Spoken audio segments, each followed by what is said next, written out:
লেখাটা কে লিখেছেন জানি না, কিন্তু অসাধারণ লেখা ছিল, যার জন্য আজকে শেয়ার করতে এসেছি। মা 9 মাস বহন করে, বাবা 25 বছর বহন করে।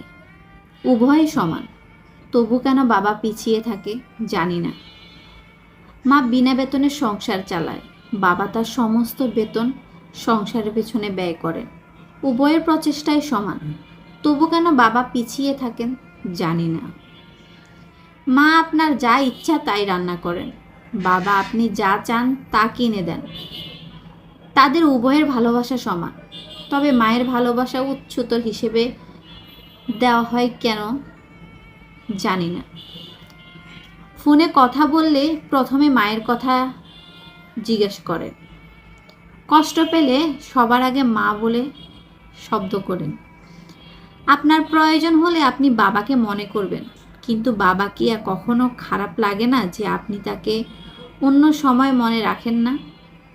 ছেলে মেয়েদের কাছ থেকে ভালোবাসা পাওয়ার ক্ষেত্রে প্রজন্মের জন্য বাবা কেন পিছিয়ে থাকেন সত্যিই জানি না।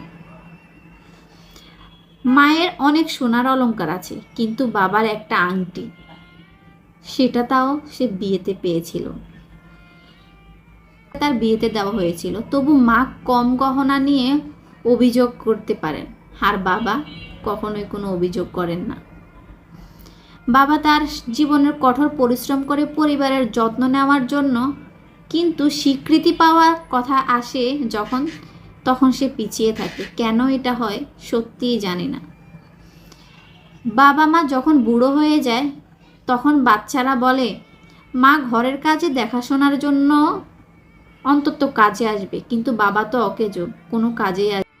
বাবা পিছিয়ে থাকার কারণ হলো তিনি পরিবারের মেরুদণ্ড, আর আমাদের মেরুদণ্ডগুলো তো আমাদের শরীরের পিছনেই থাকে, তাই না? অথচ তার কারণেই আমরা নিজেদের মতো করে দাঁড়াতে পারছি। সম্ভবত এই কারণেই তিনি পিছিয়ে আছেন। জানি না কে লিখেছেন, কুড়িয়ে পাওয়া লেখাটা প্রচণ্ড ভালো লেগেছে, যার জন্য শেয়ার করা। কিন্তু সমস্ত বাবাদেরকে উৎসর্গ করছি এই লেখাটা।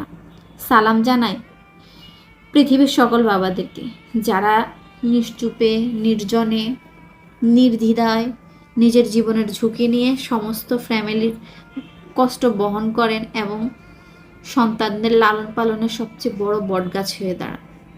শ্রদ্ধা জানাই সকল বাবাদেরকে, শ্রদ্ধা জানাই সকল পুরুষদেরকে, সেলুট আপনাদেরকে।